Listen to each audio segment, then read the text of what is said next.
यहाँ व्यवहार से नर नारक आदि पर्याय को ही जीव कहा है, सो पर्याय ही को जीव नहीं मान लेना, क्योंकि पर्याय तो जीव पुद्गल के संयोग रूप है।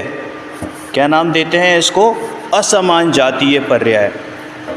तो वहाँ निश्चय से जीव द्रव्य भिन्न है, उस ही को जीव मानना, जीव के संयोग से शरीर आदि को भी उपचार से जीव कहा है, सो कथन मात्र ही है।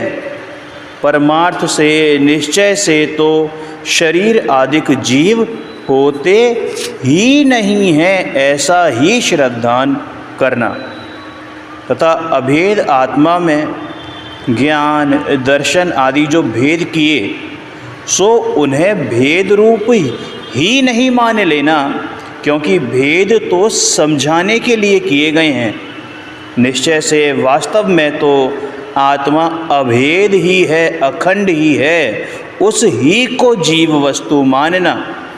संज्ञा संख्या आदि से भेद कहे, सो कथन मात्र ही है। संज्ञा का मतलब नाम वगैरह से जो भेद कहे, फिर उसके संख्या करी कि इतने गुण इतनी पर्याय, तो ऐसे जो भेद कहे गए हैं वो केवल कहने के लिए होते हैं, समझाने और समझने के लिए होते हैं।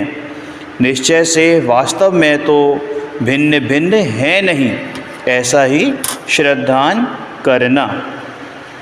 और जो पर द्रव्य का निमित्त मिटाने की अपेक्षा से व्रत शील संयम आदि को मोक्ष मार्ग कहा है, तो भैया इनको मोक्ष मार्ग नहीं मान लेना, क्योंकि पर द्रव्य का तो ग्रहण त्याग आत्मा के हो तो आत्मा पर द्रव्य का कर्ता हर्ता हो जाए, और आत्मा में तो त्याग उपादान शून्यत्व शक्ति है। त्याग उपादान शून्यत्व ना तो पर द्रव्य का ग्रहण कर सकता है और ना ही स्वयं द्रव्य का त्याग कर सकता है।